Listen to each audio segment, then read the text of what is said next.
What's up? Another episode of the Ripple Effect podcast. Here again with Dave, like usual. And super excited about this podcast. Out of I think all our guests, I think this is the one that I think I've been getting the most questions and intriguement with. We're with Jason Bermas of of a lot of things. He's done a lot of documentaries. He's worked with InfoWars. He's done the very popular Loose Change 9/11 movie that I think changed a lot of people's perspectives, including both of ours. And I think that's just a huge. I think one day we're gonna look back and say that was a movie that really, for lack of a better term, caused the awakening for I think a lot of people and just made people kind of look at things from a different light and kind of see what's really going on in the world. So we got Jason Bermas. Real quick, subscribe to us on iTunes. Subscribe to us on YouTube. But we have a YouTube channel, which you guys know, and also you can find us on Podomatic. For anybody who doesn't have iTunes, you can download it directly from there. Android users, we're getting a lot of people asking us about Androids. There's a couple apps that you can get podcasts on. OneCast is the one that I recommend. It's a real good one. It's free. Everybody's podcast is on there. Alex Jones, Joe Rogan's, ours, everybody. So something like that. So definitely keep up with that stuff. Now, real quick, I just want to thank Jason Bermas for being here. Like I said, he's been a huge influence on his work's been a huge influence on my perspective and stuff. So I just want to thank Jason Bermas. Thanks for joining us today. Well, thank you for having me, man. And so like I said, the one thing that we actually before we get into your movies, one thing that you heard about the Yemen, obviously the drone strikes at the wedding party. Yes. Yeah. Yes. But they're not the first drone strikes at wedding parties. We had drone strikes at wedding parties. I think it's got to be 5 to 7 years ago that I covered it. I want to say while I was over at InfoWars, maybe even while I was working on Fabled Enemies. It's not new. It's just more expanded now, and it's being more widely reported, and we're seeing more and more drones, not only overseas, but here domestically. And that doesn't always mean it's going to be a drone that's capable of a military strike or one that is the size of a C-130. We're seeing, for instance, in Louisiana, they're using small helicopter drones with infrared targeting to go after the feral pig population. So they find them there, and then they go out and execute them. So drones are now, they're pretty much part of the popular vernacular. Well, we had James Corbett on a while ago, and he was saying about how certain things he feels like they get us immune to certain things with technology and stuff. We get used to certain things, and the next thing the government's using it, and then we're used to it, and we don't think it's a big deal. And then he brought that up with I think the finger scanning and facial recognition and all that stuff. How Facebook uses it, and the next thing you know, security systems are going to use it, and because we're used to it in Facebook, we become kind of immune to it and don't really think much of it. Do you think there's any link with that and the Amazon conversation we've heard recently with the drones in the air? And or do you think that? All right, well, I'll give you an example, man. My day job, I work for a tech company. I work for MSP company, that's managed service provider. They build, maintain, do other things for websites, marketing campaigns, virtualization, you name it. We do IT work there. And while I've been there, one of the big things was that Amazon drone story, talking about the commercialization of drones. Well, eBay's also working in a separate type of model where they will deliver a package to you rather than your home. So if you're at work and you have your smart device on you and they know where you are and they can GPS you, that drone device would actually take that to you. This isn't really new in the research department, and Amazon was kind of smart when they put out their PR release, for instance, because they did it right before Black Friday. So they get all this free publicity right before Black Friday, right before Cyber Monday. So that was kind of a marketing scam. Now, is it out there? Yeah, there are pizza companies looking to use drones. Drones commercially, unless there's major legislation passed otherwise, we're going to see it in the next 5 to 10 years. Probably more and more along that 10-year benchmark. Technology does take a little while to actually get out into the commercial field, but we're seeing leaps and bounds in it. For instance, my first smartphone, I held out. Not smartphone, I mean a cell phone. I held out. I got one in 2000 and I think it was 3 or 4, and I was just turning 24 years old. It was this old Kyocera, buttons, not even a flip phone, couldn't play music. You had to buy the ringtones that were like 8-bit Nintendo. And today, my smartphone is much more powerful than my computer even 5 years ago. So, and can do things that my computer can't. I can't hold my desktop or laptop up and all of a sudden figure out what song's playing in the bar, but my smartphone can tell me in a matter of 30 seconds. So, you know, technology on that loop is on the upswing. The other thing you mentioned about biometrics, this is obviously something that I've been talking about for years, and something I put a little bit in Invisible Empire with not only implantable microchips, but the ability for the blind to see again. And I've talked about the Kinect well before the Kinect was even the Kinect, when it was Project Natal, and the implications of these commercial devices. Well, at this tech company, I got to tell you, man, I write about trends sometimes other than doing video work. And what is the biggest trend we're seeing other than infrastructure as a service, which is basically the monetization of big data? You know, we could talk about that as well. There's going to be so much more big data out there because of smart devices, because of things like Google Glass, because of all this video surveillance, because of devices like the Kinect that are now in millions of homes, bringing all this biometric data. Well, biometrics is the second biggest tech trend of the next 5 to 10 years. And it's not just about security. It's not just about your iPhone 5S now having a slider that recognizes your biometric print. It's not just about face detection. It's going to go well beyond that. They're going to bring this into the medical field. It's not something I really discussed too much in my last movie when I was talking about, I guess, you know, I talked about geoengineering and bioengineering, but some of that bioengineering is going to be on that same biometric technology scale. We're going to see it come out in the form of a smartphone and a smartwatch and some wearable tech at first, but biometrics is going to be even bigger than that, I promise you. Yeah, and that makes sense because I kind of bounced that idea too. I'm like, I wonder if Amazon used it for promotional reasons, just to kind of get in the news before Cyber Monday and whatnot. But yeah, the trend shows that something, you know, becomes just kind of something for entertainment, and next thing you know, it becomes normal, you know, and then we just kind of accept it and don't really ask questions about it. The drone strike, I think you were talking about, I think it was called the Del Bala. I know there was one in Afghanistan where it killed 47 people. Was that the one you were talking about? Because that's one that I remember from '08. It was like July of '08. That may have been that one. Yeah, absolutely. And they don't even know if they got their target. You know, their target may have eluded them. But, you know, some of these people, anybody who's followed this quote unquote war on terror, some of these people, they literally kill in the mainstream media several different times.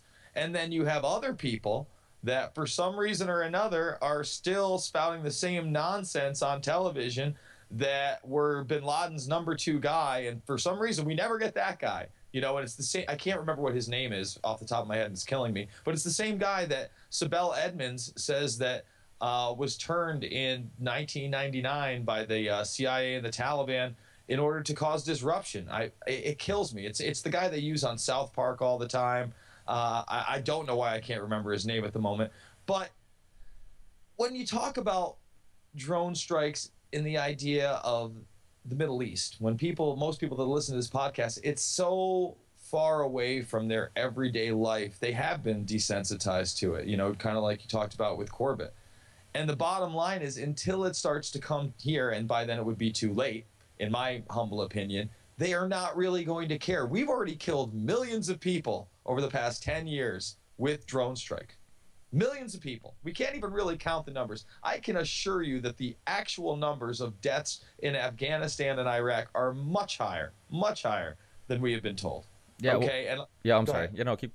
No, sorry. I didn't mean to interrupt you. And you know, no, to go on with not only the drones, but to show you this biometrics, for instance, they beta test it in a place where they can just kill massive amounts of people. It's in, again, Invisible Empire. I show you the House hearings. I show you the technology. I could send you the Wired article via Skype right now, where they're biometrically scanning people's eyeballs and seeing if they're related to dissidents or militants in the area. And if they are, you know, according to my sources within the military, actual people that have been ground troops, they're executed on the scene.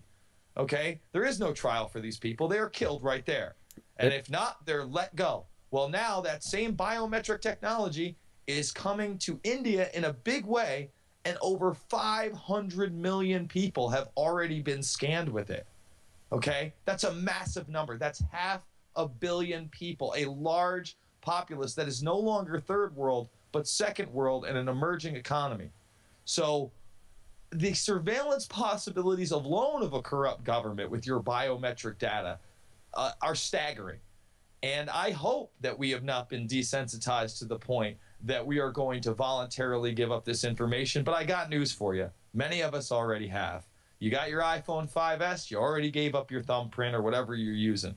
I think it's inventive, the people that have used their nipples. Good for them. You know, I don't know if you've seen that, but good for them. You know, No, I the didn't see that. truth is, you No, haven't. Yeah, no. it basically, you know, it recognizes a certain pattern on your skin, and just like anything, your nipple is unique. So some people have used Are you that sure instead. about that? Are you sure about that? Absolutely, you could watch people unlock it with their nipples right now on YouTube. I know it's very exciting. Um, the bottom line is, again, you're giving up a lot of this data, just voluntarily, and that's what Facebook is. You know, Facebook for me, I probably give up more personal data there than anywhere else, and I'm rarely on Facebook. Every once in a while, one of my family members will post a picture. You might see a picture that I post on Halloween or a holiday. I'm talking about one or two. I'm not very comfortable putting out pictures of people that I hang out with or my loved ones or what I'm doing every moment of every day online and building that type of profile. Instead, I'd rather use that as a tool to get news stories out, to get people to watch my documentaries, to use it as a news feed. That's why I'm on Twitter, you know, 95% of the time instead of Facebook, is because I don't have to, you know a lot of people on Facebook. And even those that you don't know that you're friends with, all of a sudden it is just a pity party on there. It is baby mama drama. It's just everybody sitting there complaining about bullshit that doesn't matter. Yeah. You know? And I'm trying to reach people with stuff that does matter. And on Twitter, if you follow me, I don't have to follow you. You know, I don't have to follow Kim Kardashian or any other person that just posts, you know, the drama about their boyfriend. Instead, I use it as a news feed. It's actually very useful. I've made some really good connections on Twitter. I think it's a good thing. Now on Facebook, for me to make those same connections at this point, I've got to pay. I've got to pay to promote my posts. You know, if you don't pay to promote your posts, barely anybody gets to see them at all. So for me, I look at Facebook as kind of like this Leviathan that takes all of this voluntary information that people provide, builds profiles, and then resells that data to other companies. And if you don't think, you know, again, not a shock to me, these Snowden revelations. If you watched Invisible Empire, I told you in 2010 when that was released that AT&T was taking every piece of digital information and running it through a server that went directly to the National Security Agency. It was not debatable. Him and 30 plus other people had blown the whistle on them and other telecom companies, and it had been thrown out of court twice. Our mainstream media ignored it. PBS ran one story on it, and Keith Olbermann had one of the gentlemen on, Mark Klein, on one time. Okay, that's where the media went with that one. I thank God they've gone further with this one, because now the debate is over. The debate is now only how horrible it has gotten. Yeah, no, I definitely agree. It's funny how they pick and choose which things that show. I use Twitter too. Also, it's almost become my news. You know, I don't watch CNN, Fox News. The nice thing about technology is that you can kind of, you know, basically go online and watch RT for free. You can go online, get YouTube apps and whatnot for your Blu-ray player or PlayStation, and you can kind of stay away, you know, from mainstream media if you want, and get some pretty good you know, news just from. I mean, I think I heard a Joe Rogan podcast where they asked him where he got his news, and I think he said like 90% of his news comes from Twitter, and it makes sense because you can follow all the people that you find reliable or you you know, you find intriguing and you trust their opinions, and you can kind of stay away from just that you know, this illusion of Fox News and MSNBC and whatnot, where, you know, what they consider news really isn't news. You know, a perfect example is that remember Malala, that Pakistan girl who got shot by the Taliban, and she was an activist for education. And you know, I tell people this story how she was all over the mainstream media, which was good because obviously it's an important story, and you know, it's a heroic story. But the one thing they didn't talk about was when she met Obama. One thing she told him was that these drone strikes in her country were basically creating terrorists, and it was fuel for terrorism, and to basically recruit terrorists. And it's funny how they stayed away from that story, but they only stuck with the heroic story. And so it's a perfect example. And what other people don't realize either, it's, I don't know how much research you've done on the accuracy of drones, but I found a bunch of different numbers. I don't know if maybe you found something that was more accurate, but either way, I don't find any that say they're accurate at all. I mean, there's a really good chance that there's going to be casualties, and people are going to, you know, that you're going to go try to kill some guy in a coffee shop, and then a bunch of other people that are just completely innocent at the coffee shop are also going to get hit. Have you looked at any numbers for the drone accuracy? No, you're absolutely right because again, their targets are based on intelligence. They're not based on sophisticated biometric information. You know, it's more based on, all right, we have intel that this person is in this area. These are the people that they are usually around. These are the family members, and we're going to just do a broad strike. You know, most of the time, these people are looking at footage that are basically black and white silhouettes. You know what I mean? And often they're heat signatures, you know, because they want to see how many people are inside the building. Do you think that it So, detaches that I didn't mean to interrupt you, but do you oh, think that that? helps detach it. Sure, Yeah, yeah, absolutely. Absolutely. You know, it's yeah. not like you got to look in the 8-year-old girl's face while you murder her and her family until instead you see, you know, one person who may be the target, four of his bodyguards. Unfortunately, there's a dog in the house and there's an 8-year-old child. Well, you got to sacrifice it. You know, four targets for one casualty that's, you know, just a casualty of war. I guess we just got to go for it. And then these people think much worse.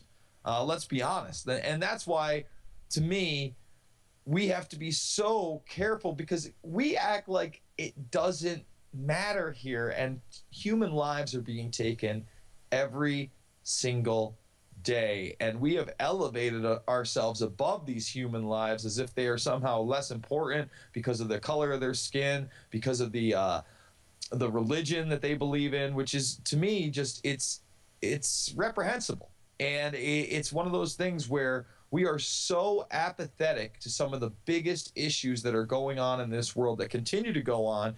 And really, you know, let's circle all the way back to 9/11 because none of that is possible. All of this is based, all of this foreign and domestic policy that has created a large military leviathan that has taken over the Middle East and a large-scale domestic police state is based on the official fable of 9/11. Without this large-scale terrorist attacks, we would never have gone for invading Afghanistan, Iraq, drone strikes in Pakistan, aiding Syria, Libya, black ops. We never would have gone for things like that. We would never would have gone for the Department of Homeland Security, for the Patriot Act, for military on the streets to look for one supposed teenage bomber and go door to door, you know, this year or within the last year for the Boston bombings. We would have allowed these things without something like 9/11. It would have been absolutely impossible. People were much more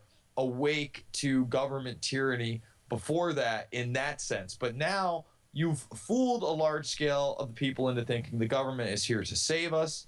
You give them this large scale terrorist attack. You really put together a propaganda machine like no other. It was really the birth of the 24-hour news network. You know, you already had the MSNBCs of the world there for a few years, but they weren't doing very well. Fox News had just launched. CNN had been there forever and was the